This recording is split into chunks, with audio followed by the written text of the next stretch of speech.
Hello प्यारे दोस्तों, आज के इस वीडियो में देखेंगे न्यू एनसीईआरटी बुक है जिसमें से हमारा क्लास 8 साइंस।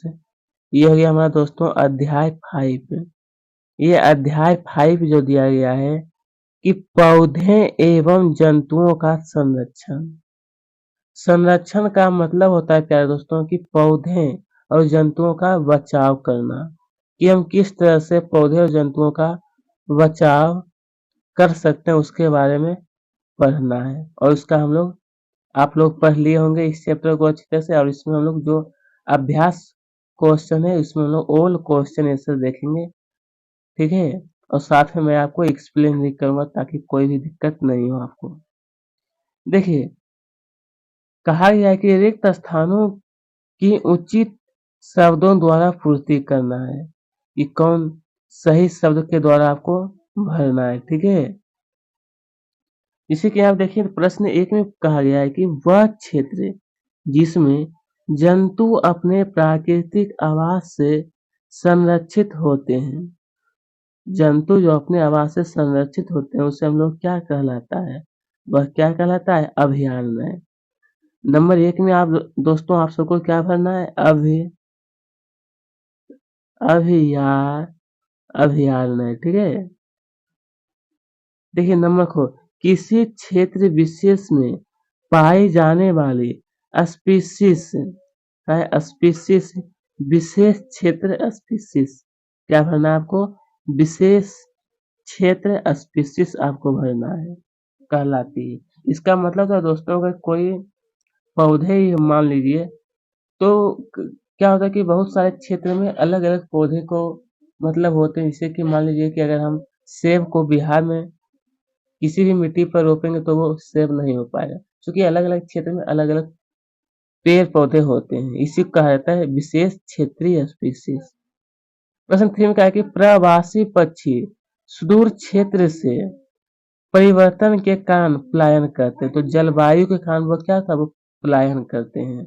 अगर अगर कहीं पर ठंडी है तो उसको पक्षी को अगर गर्मी चाहिए तो वो दूसरे क्षेत्र में चले जाते हैं, ठीक है। तो प्रवासी का मतलब दोस्तों एक स्थान से दूसरे स्थान पे जो पक्षी जाते हैं उसी को कहते हैं प्रवासी पक्षी। तो किसके कारण जाते हैं? तो जलवायु परिवर्तन के कारण वो पलायन करते हैं। देखिए इसी प्रकार से अब देखते हैं निम्नलिखित में अंतर आपको बताना है। अंतर कि आखिर में वन प्राणी उद्यान और जैव मंडलीय आरक्षित क्षेत्र, ये दोनों में क्या अंतर है आपको बताना है। क्या है? वन प्राणी उद्यान और जैव मंडलीय आरक्षित क्षेत्र। तो चलिए इसका उत्तर देखते हैं। तो देखिए उत्तर में लिखना है आप सबको कि वन प्राणी उद्यान एवं जैव मंडलीय आरक्षित क्षेत्र में अंतर। आपको सबसे पहले क्या करना है प्यारे दोस्तों? एक तालिका बनाना है। उसके बाद बताता हूँ आपको। इस तरह से तालिका बना करके यहाँ पर आपको लिखना है कि वन, ये हमारा वन प्राणी उद्यान हो गया, ये हमारा जैव, ये हो गया हमारा दोस्तों जैव मंडलीय आरक्षित क्षेत्र। इसके बाद लिखना है कि यह वन जंतुओं के लिए आरक्षित क्षेत्र है जहाँ वे स्वतंत्र रूप से आवास एवं प्राकृतिक संसाधन का उपयोग कर सकते हैं। और फिर इसके बारे में दोस्तों लिखना है कि ये वन ये वन जीवन पौधे और जंतु संसाधनों और उस क्षेत्र के आदिवासी के पारंपरिक ढंगों से जीवन यापन हेतु विशाल संरक्षित क्षेत्र है, ठीक है। बस ये आपको नोट कर लीजिएगा। उसके बाद फिर यहाँ पे देखिए प्रश्न 2 में हम सबसे कह रहे थे कि चिड़ियाघर एवं अभयारण्य, ये दोनों में क्या अंतर है? चिड़ियाघर और अभयारण्य में देखिए दोस्तों आपको इस तरह से सबसे पहले तालिका बना लेना है। उसके बाद ये यहाँ पर आपका हो गया ये चिड़ियाघर के बारे में। यहाँ पर आपको लिखना है चिड़ियाघर और यहाँ पर आपको ऊपर में क्या लिखना है? वन अभयारण्य, ठीक है। उसके बाद लिखने के बाद ये पहला पॉइंट में आप सबको लिख लेना है कि यह वह स्थान है जहाँ जंतुओं का संरक्षण किया जाता है। किसका? तो जंतुओं का संरक्षण का मतलब है दोस्तों देखभाल करना। और वन अभयारण्य में पहला पॉइंट है आप सबको लिखना है कि यहाँ भी वन जंतुओं का संरक्षण किया जाता है। वन जंतुओं मतलब जो जंतु जंगल में रहते हैं उनका संरक्षण किया जाता है। फिर आपको दूसरा पॉइंट में लिखना है आप सबको कि यहाँ वे कृत्रिम आवास में रहते हैं। कृत्रिम का मतलब क्या है दोस्तों? मतलब मनुष्यों के द्वारा बनाया हुआ क्या होता है? आवास होता है, घर बनाया जाता है। यहाँ वे प्राकृतिक आवास में रहते हैं। यहाँ जंतु को तैयार किया हुआ भोजन दिया जाता है। जंतु को तैयार किया गया भोजन मिलता है। यहाँ पे भोजन वनों से ही प्राप्त करते हैं। बस आपको तीन तीन अंतर लिखना था, जो मैं आपको बता दिया हूँ। देखिए अब आगे यहाँ पर दिया कि संकटापन एवं विलुप्त स्पीशीज, इसमें क्या अंतर है? तो उत्तर में आप सबको लिखना है कि संकटापन एवं विलुप्त स्पीशीज में अंतर फिर आपको इस तरह से दे देना। उसके बाद एक तालिका बनाना है, फिर मैं आपको बताता हूँ। देखिए दोस्तों, मैं आपको बताता हूँ, ये हमारा संकटापन स्पीशीज, यहाँ ऊपर में आपको ये वाला लिख देना है। और यहाँ पर जो आपको ऊपर में लिखना है, ये लिखना है विलुप्त विलुप्त स्पीशीज। ठीक है, ये लिखने के बाद इसमें से आपको इस तरह से तालिका बनाना। उसके बाद लिखना है इसमें पॉइंट नंबर 1 है कि ये ऐसी स्पीशीज स्पीशीज हैं जिनकी संख्या एक निर्धारित स्तर से कम होती जा रही है। क्या निर्धारित संख्या से कम होती जा रही है? ये ऐसी स्पीशीज हैं जो देखने को नहीं मिलता। अगर देखने को मिलता भी है तो क्या होता है? वो फोटो या फिर इंटरनेट पर ही मिलता है। उन्हें हम वास्तविक में नहीं देख सकते हैं। ये विलुप्त हो सकती है। इसी के मतलब बाघ क्या है? धीरे धीरे वो विलुप्त होते जा रहे हैं। इनकी संख्या में बहुत कमी आ रही है। ठीक है, उसके बाद फिर इधर लिखना है कि ये विलुप्त हो चुकी है। इसी के मतलब डायनोसोरस, ये क्या है? विलुप्त हो चुका है। वो सही आपको लिख देना है। देखिए आगे आगे यहाँ पर कहा है वनस्पति जात और प्राणी जात, इसमें क्या अंतर है? तो उत्तर में सबसे पहले लिखना है कि वनस्पति जात और प्राणी जात में अंतर। ये लिखने के बाद एक तालिका बनेगा। तालिका आपको बनाना है। उसके बाद फिर देखिए दोस्तों, आपको सबसे पहले क्या करना है, हेडिंग में आपको यहाँ पे लिख देना है क्या चीज पता है? वनस्पति जात आपको लिखना है, और इसके ऊपर आपको लिख देना है प्राणी जात ऊपर में।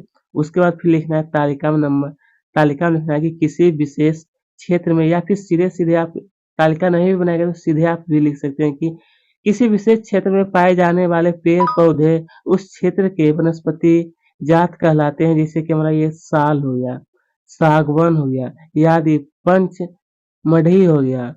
जैव मंडल आरक्षित क्षेत्र के वनस्पति जात हैं। इसी प्रकार से इसमें लिखना है किसी विशेष क्षेत्र में पाए जाने वाले जीव जंतु उस क्षेत्र के प्राणी जात कहलाते हैं। क्या कहलाते हैं? क्या दोस्तों? उस क्षेत्र के प्राणी जात। जैसे कि हमारा हिरण, चीतल आदि पच मढ़ी जैव मंडल आरक्षित क्षेत्र के प्राणी जात हैं। बस ये आपको लिख लेना है। देखिए प्यारे दोस्तों, अब हम लोग जब आगे की ओर देखते हैं क्वेश्चन को, तो यहाँ पर क्या है बनोन मूलन का निम्न पर क्या प्रभाव पड़ता है, चर्चा कीजिए।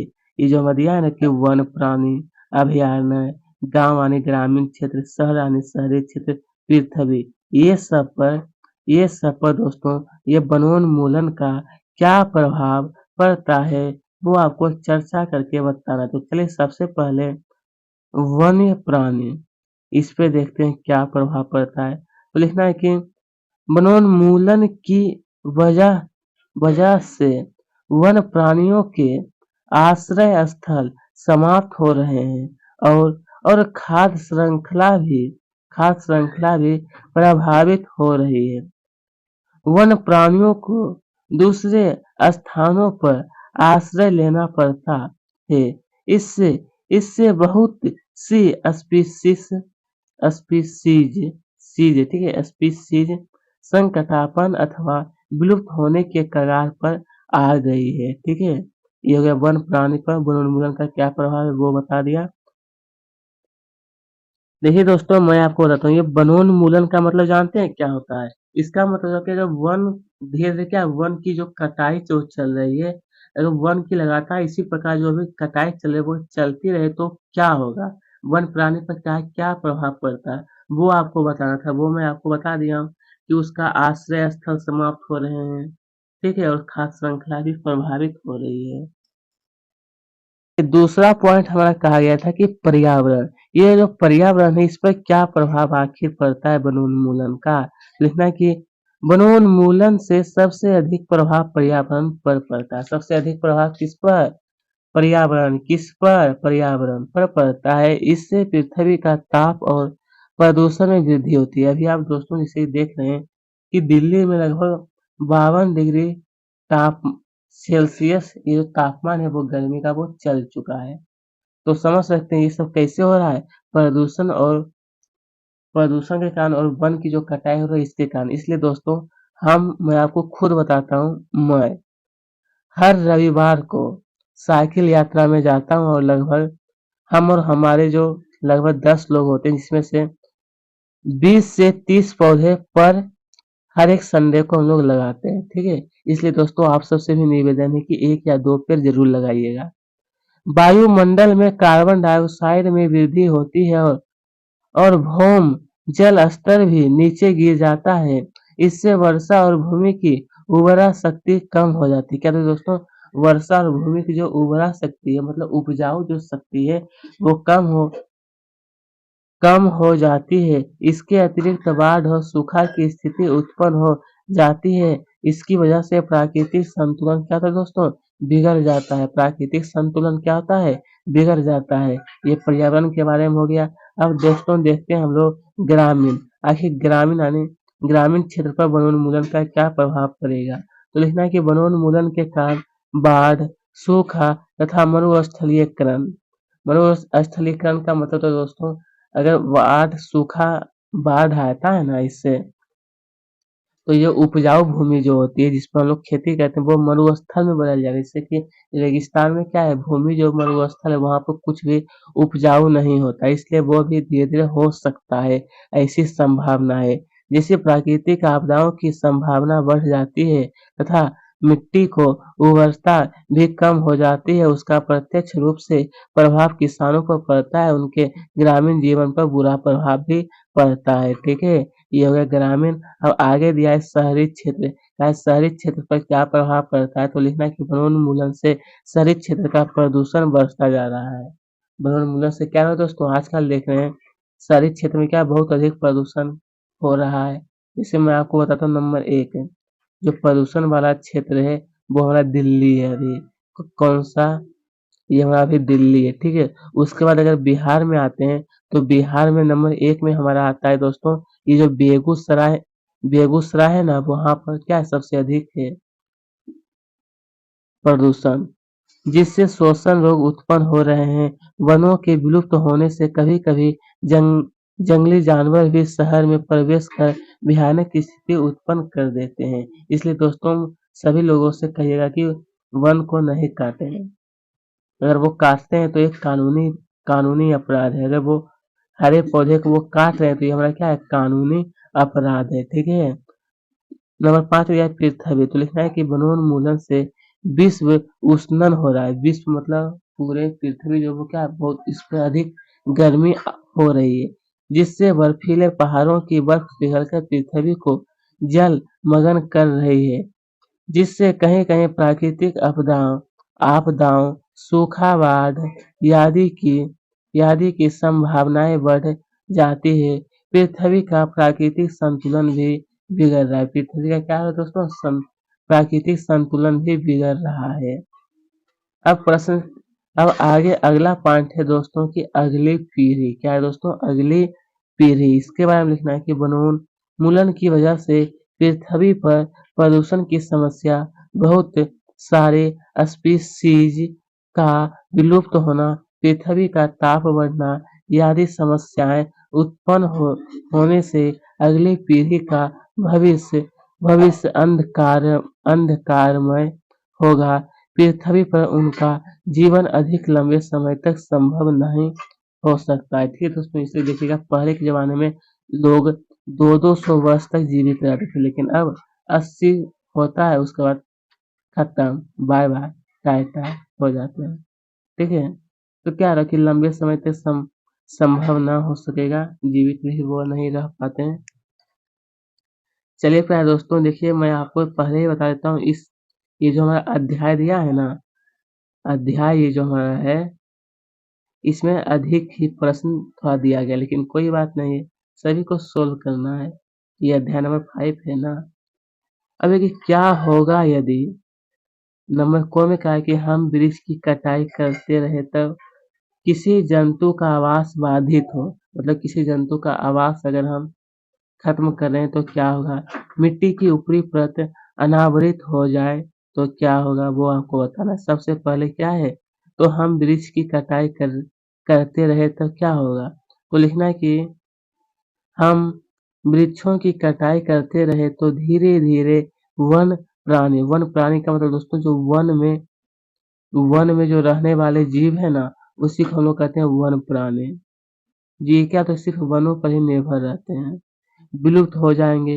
वन पेड़ पौधे भी गायब हो जाएंगे, प्रदूषण का भी खतरा और अधिक हो जाएगा, प्राकृतिक आपदाओं में वृद्धि हो जाएगी तथा मनुष्य का जीवन अस्त व्यस्त हो जाएगा। ठीक है, उसके बाद फिर दूसरा कहा गया था दोस्तों कि अगर जंतु का आवास उसमें अगर बाधित करेंगे तो क्या होगा? तो लिखना है कि किसी जंतु के आवास के बाधित होने से उसका उसका संरक्षण तो संभव है, परंतु परंतु उसकी प्राकृतिक आदतों में परिवर्तन हो सकता है। ठीक है, इसलिए ये कारण हो जाएगा। फिर तीसरा कहा था कि मिट्टी की ऊपरी परत अनावृत हो जाए तो क्या होगा? तो लिखना है इसके बारे में कि मिट्टी की ऊपरी परत अनावृत होने से उसकी निचली परत दिखाई देने लगेगी और ह्यूमस भी मिट्टी से समाप्त हो जाएगी। इसका सीधा असर मिट्टी की उर्वरा शक्ति पर पड़ेगा। धीरे धीरे उर्वर भूमि मरुस्थल में परिवर्तित हो जाएगा। क्या होगा दोस्तों? उर्वर भूमि जो है वो क्या चीज में बदल जाएगा?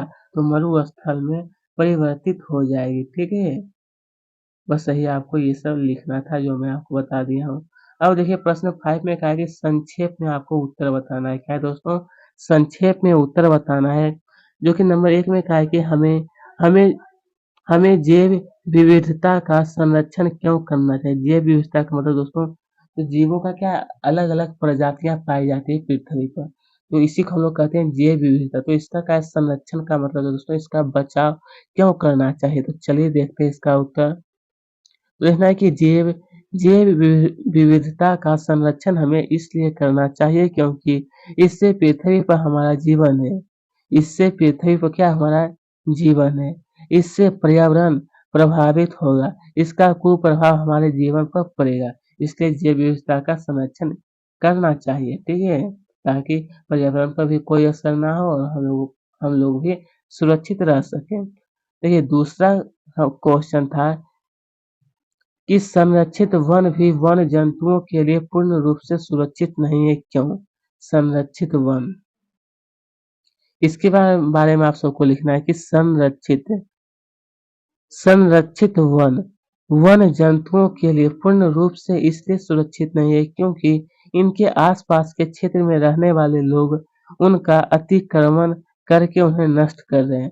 जो आसपास के जो लोग रहते हैं दोस्तों वो क्या करते हैं, उन पर अतिक्रमण करते हैं। तो कभी वृक्ष को काट देंगे, तो कभी कोई जानवर है तो उसको मार देते हैं, फिर भी वो सुरक्षित नहीं हो पाता। लेकिन ऐसा नहीं करना चाहिए। ठीक है, देखिए अब तीसरा क्वेश्चन है कि कुछ आदिवासी वन यानी कुछ आदिवासी जो है दोस्तों वो वन यानी जंगल पर निर्भर करते हैं, कैसे?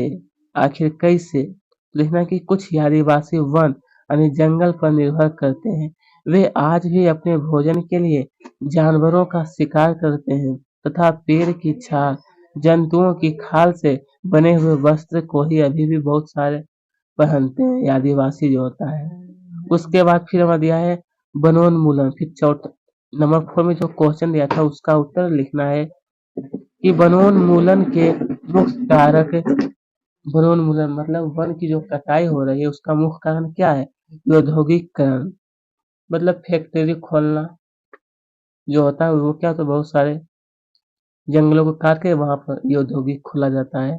शहरीकरण, खेती के लिए भूमि, भीषण सूखा, वनों में अग्निकांड आदि वनोन्मूलन के कारण प्राकृतिक आपदाओं की संभावनाएं बढ़ रही है। इसके अतिरिक्त प्रदूषण, विश्व उष्णन, भूमि की उर्वरता में कमी आदि से मनुष्य का जीवन क्या संकटमय हो रहा है। मतलब संकट में मनुष्य का जीवन जो धीरे धीरे क्या खतरे में जा रहा है। ठीक है, देखिए वनोन्मूलन का मुख्य का अगर आपसे पूछे कि वन की कटाई किस लिए की जाती है, तो आप सीधा बता दो दोस्तों कि औद्योगिकरण, शहरीकरण, शहरी का मतलब शहर बनाने के लिए, खेती के लिए, भीषण सूखा, और ये वनों में अग्निकांड। अग्निकांड का मतलब वन में देखिएगा दोस्तों कभी कभी गर्मी के दिनों में अपने आप आग लग जाती है, तो इससे भी वनोन्मूलन हो रहा है, मतलब वन की बर्बादी हो रही है।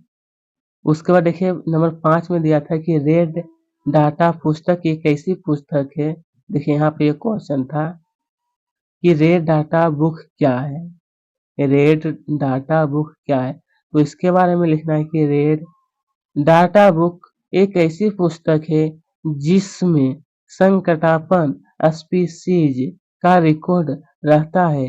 पौधे पौधे जंतुओं और यन स्पीशीज के लिए अलग अलग रेयर डाटा पुस्तक है। ठीक है, इसमें मतलब मुख्य रूप से मैं आपको बताता हूँ कि रेयर डाटा पुस्तक में क्या होता है कि जो जीव अभी संकट में है उनके बारे में डिटेल में लिखा हुआ है, और उनके फोटो भी है, और साथ में और जो विलुप्त हो गए पक्षी हैं उनके भी बारे में सब कुछ लिखा हुआ है। ठीक है, उसके बाद फिर देखिए छठा क्वेश्चन था कि प्रवास से आप क्या समझते हैं। प्रवास का मतलब जानते हैं, एक स्थान से दूसरे स्थान पर जाना किसी कारणवश। आजकल तो आदमी को भी देख रहे हैं कि एक स्थान से दूसरे स्थान तक वो अपनी आजीविका को चलाने के लिए जाते हैं। न कि पक्षियों का एक क्षेत्र से सुदूर क्षेत्र में जाना उनका प्रवास कहलाता है। जलवायु जलवायु में परिवर्तन होने के कारण प्र, प्रवासी पक्षी प्रत्येक वर्ष का प्रवासी पक्षी होता है वो प्रत्येक वर्ष सुदूर क्षेत्रों से उड़कर जाते हैं।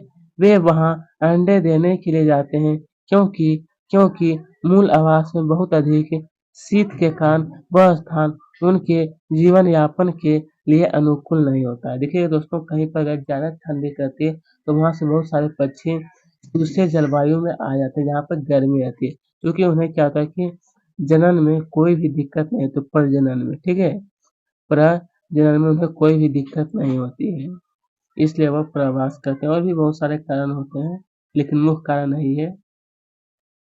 चलिए अब हम लोग देखते हैं प्यारे दोस्तों योदिया की प्रश्न क्रमांक 6 की फैक्ट्रियों एवं आवास की मांग की आपूर्ति हेतु वनों की अनवरत कटाई हो रही है।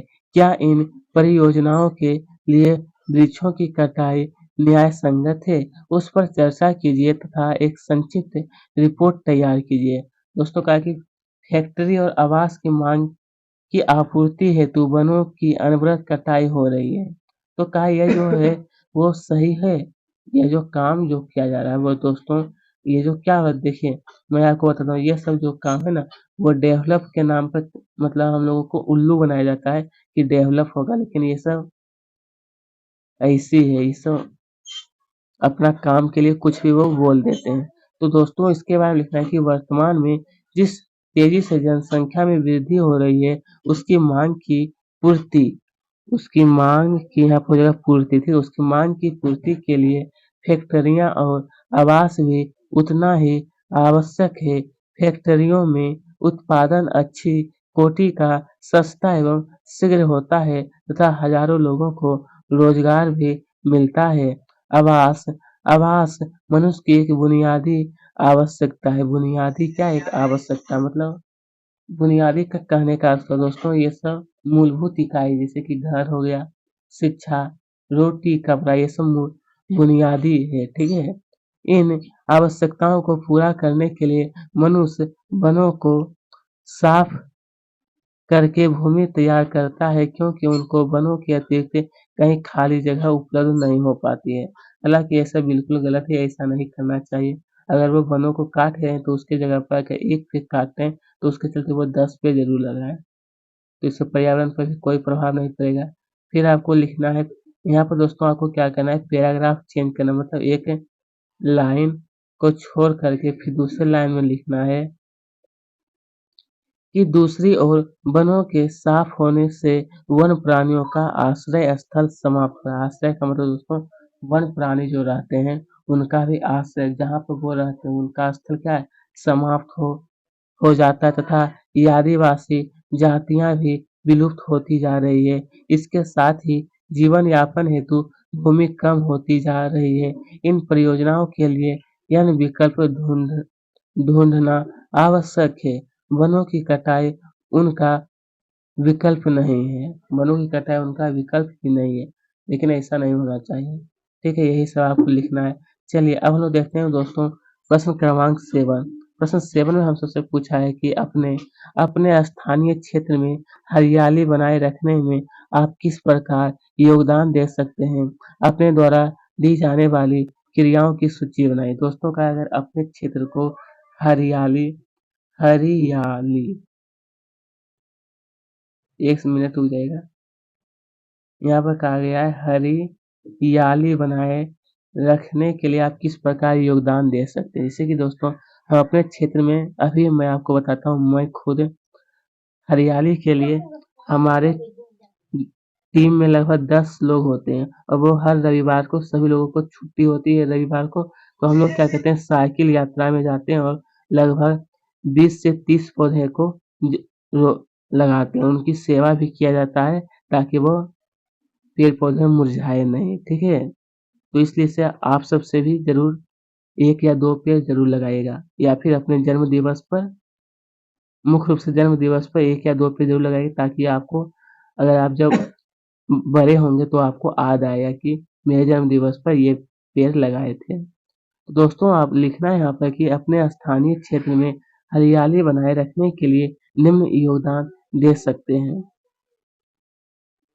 निम्न योगदान दे सकते हैं, जिसमें से आपको पहला पॉइंट देखना है कि आसपास के क्षेत्र में पेड़ पौधे लगाकर जागरूकता अभियान चलाकर। जागरूकता अभियान दोस्तों जैसे कि हम लोग क्या है अभी लोग जागरूकता अभियान चलाते हैं साइकिल यात्रा के माध्यम से। वन वन महोत्सव का आयोजन करके, मतलब वन का एक पर्व भी होना चाहिए ताकि, और यहाँ पे किस जन्म दिवस शादी जो है ये सब पर न उत्सवों पर पौधे उपहार देकर, ये सब पर क्या चीज उपहार देना चाहिए दोस्तों, तो पौधे को उपहार देना चाहिए। मनुष्यों को नर्सरी मुफ्त मिलने वाले पौधों के बारे में जानकारी देकर, मनुष्यों को नर्सरी मुफ्त मिलने वाले पौधों के बारे में। फिर छठा पॉइंट लिखना है कि आम जनता को वनों के महत्व के बारे में जानकारी देकर इस कार्य के लिए हमें अपने मित्रों और पड़ोसियों का सहयोग भी लेना चाहिए। इस कार्य के लिए कहिएगा कि मेरा थोड़ा सा मदद कीजिएगा, या फिर अपने दोस्त को ही बोलिएगा तो आपका मदद जरूर कर देंगे लगाने में। हालांकि दोस्तों आप लोग जानते हैं कि बरसात के मौसम में सरकार सभी लोगों को फ्री पौधे देते हैं लगाने के लिए। ठीक है, बस ये टोटल 7 पॉइंट लिख लेना है। चलिए आगे देखते हैं क्या है वनोन्मूलन। मेरे दोस्त यहाँ पर क्या है वनोन्मूलन से वर्षा दर किस प्रकार कम हुई है, समझाइए। वनों मतलब वन की कटाई से ये जो वर्षा जो हो रहा है दोस्तों देख रहे हैं अभी क्या धीरे धीरे कम वर्षा होती है, तो आपको इसके बारे में समझाना है। तो लिखना है कि वनोन्मूलन वनोन्मूलन से वृक्षों में कमी हुई है। इससे इससे वृक्षों द्वारा कार्बन डाइऑक्साइड के उपयोग में भी कमी आई। इस इससे वायुमंडल में इसकी मात्रा बढ़ गई है, क्योंकि कार्बन डाइऑक्साइड पृथ्वी द्वारा उत्सर्जित ऊष्मीय विकिरणों का प्रग्रहण कर लेती है। अतः अतः इसकी मात्रा में वृद्धि के परिणाम स्वरूप विश्व उष्णन होता है। पृथ्वी के ताप में वृद्धि के कारण जल चक्र का संतुलन बिगड़ गया है, जिससे जिससे वर्षा दर में कमी हुई है। मतलब दोस्तों कहा कि पृथ्वी के तापमान में क्या वृद्धि के कारण, और फिर जो जो जल चक्र होता है जल चक्र का मतलब आप सब जानते ही होंगे क्या होता है। जैसे कि ये हमारा एक समुद्र है, इसमें क्या होता है पानी होता है, और जब ये हमारा सूर्य है तो यहाँ पर सूर्य का प्रकाश पड़ता है, तो पानी जो गर्म होकर के वो ऊपर की ओर जाते हैं भाप बन के, फिर वही भाप जो है वो बादल बनता है, फिर वही बादल बन करके बादल जो था वो बहुत सारे इकट्ठा होकर के वो संघनन होकर फिर वो बारिश होते हैं, लेकिन इस पर भी प्रभाव पड़ रहा है। ठीक है, चलिए अब है प्रश्न क्रमांक 9। कहे अपने राज्य के राष्ट्रीय उद्यान, मेरे दोस्त कहे अपने राज्य के राष्ट्रीय उद्यान के विषय में सूचना एकत्र कीजिए कि राष्ट्रीय उद्यान कौन कौन से हैं। भारत के रेखा मानचित्र में उनकी स्थिति भी आपको दर्शाना है या फिर वहाँ पर आपको पेंट भी इस तरह से कर देना है। तो दोस्तों आप किसी भी राज्य से हैं वहाँ के आप लिख सकते हैं, जैसे कि मैं आपको बताता हूँ मध्य प्रदेश के राष्ट्रीय उद्यान कि कौन कौन सा है। ये सब दिया है कि वानवगढ़ राष्ट्रीय उद्यान, वानवगढ़, उमरिया, शहडोल। इसी प्रश्न नंबर 2, 3, 4, 5 और ये 6, टोटल यहाँ 10, 12 है तो 6 हुआ ना, ये 7, 8, 9, 10, 11 और ये 12, ये सभी आप चाहे तो लिख सकते हैं। ठीक है, ये जो दिया है कि मंडला राष्ट्रीय उद्यान ये मंडला में है, संजय राष्ट्रीय उद्यान बेलगांव में है, सतपुरा राष्ट्रीय उद्यान हो होशंगाबाद में है, हासिल जीवाश्म राष्ट्रीय उद्यान ये हमारा मंडला डिंडोरी में है, वन विहार भोपाल, ओंका ओकारेश्वर ये हमारा खंडवा, डायनासोर जीवाश्म राष्ट्रीय उद्यान ये हमारा धार में। तो आपको कहना है अगर आप जिस राज्य से है ना तो वहां पर आप देखेंगे कि वहां पर कौन कौन से, देखिए या फिर आप इस तरह से भी गूगल पर सर्च मार सकते हैं कि जैसे राज्य, तो यहाँ पर आपको करना है बिहार। हाँ, बिहार ही मान लेते हैं तो बिहार, तो लिखना है कि बिहार के राष्ट्रीय उद्यान, बिहार के राष्ट्रीय उद्यान के नाम आपको 10 लिखना है, तो आपको 10 आ जाएगा, वो आप लिख सकते हैं। चलिए प्रश्न 10 में क्या है, हमें कागज की बचत क्यों करनी चाहिए।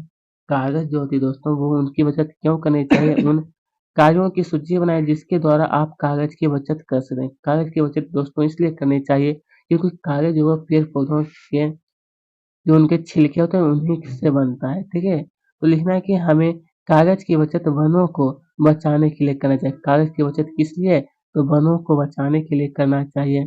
हमें 1 टन कागज बनाने के लिए 17 पूर्ण रूप विकसित वृक्ष की आवश्यकता होती। कितनी दोस्तों, आपको ये बहुत ही इंपॉर्टेंट क्वेश्चन आपको ध्यान में रखना है कि हमें 1 टन कागज, 1 टन कागज बनाने के लिए कितना, 17, कितना दोस्तों, 17 पूर्ण रूप विकसित वृक्षों की आवश्यकता होती है। ठीक है, कागज की बचत से वनों के साथ साथ कागज के उत्पादन में प्रयुक्त जल, ऊर्जा व हानिकारक रसायनों की भी बचत हो सकती है। जल, ऊर्जा, हानिकारक रसायन भी हमें मिलाया जाता है, उनकी बचत हो सकती है। तो अब है, ये तो हो गया कि क्यों करनी चाहिए बचत, और बचत करने की हम निम्न कार्यों के द्वारा कागज की बचत कर सकते हैं, जो कि इसमें से नंबर 1 में लिखना है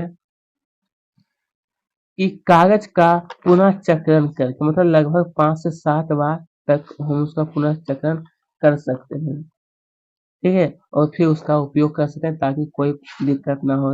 अभी कागज का पुनः उपयोग करके कागज का मिति व्ययिता से उपयोग करके कागज की बचत के लिए जन जागरूकता अभियान चलाकर कंप्यूटर का उपयोग करके, अगर अधिक मात्रा में कंप्यूटर का उपयोग करेंगे तो कागज का कम उपयोग भी हो सकता है। ठीक है, तो ये सब आपको 5 पॉइंट लिख देना है। ये सब कागज का, कागज जो है दोस्तों उसका हम बचत कर सकते हैं। इसका मतलब पूर्ण चक्रण का मतलब जानते हैं, जैसे कि एक बार आपने पूरे कॉपी को लिख करके झाड़ दिया, वो कॉपी को आप फिर बेचें, फिर वहां से उसको क्या पुनर्चक्रण, मतलब साफ करके फिर से आपको दिया गया, तो वही कहलाता है पुनर्चक्रण। चलिए अब हम लोग देखते हैं प्रश्न क्रमांक 11। क्या दी गई शब्द पहेली को पूरा कीजिए। ऊपर से नीचे की ओर विलुप्त स्पीशीज की सूचना वाली पुस्तक है, और दूसरा कि पौधे, जंतुओं एवं सूक्ष्म जीवों की किस्में एवं भिन्नताएं। ये हो गया ऊपर से नीचे की ओर, ये जो है 2 पॉइंट ऊपर से नीचे की ओर था, और ये बाईं से दाईं को। चलिए मैं सिर्फ उत्तर बता देता हूँ आपको। तो दोस्तों आपको इस तरह से नोट अच्छी प्रकार से कर लीजिएगा, यहाँ पर भरा हुआ सिर्फ आपको देख करके नोट कर लेना है। ठीक है, अच्छी तरह से। तो दोस्तों आज का यह वीडियो समाप्त होता है यहीं पर। मैं मानता हूँ कि यह वीडियो काफ़ी लंबी होती, लेकिन मैंने आपको प्रश्न के साथ-साथ मैंने आपको एक्सप्लेन भी किए थे, ठीक है? एक्सप्लेन भी किए थे ताकि आपको कोई भी दिक्कत ना रहे और आपकी समझ में आ सके। सिर्फ़ लिखना ही बड़ी बात नहीं, उसे समझना भी चाहिए। तो आज का ये वीडियो हमारा यहीं पर समाप्त होता है। अब हम लोग अगले वीडियो के माध्यम से फिर से मिलेंगे, ठीक है?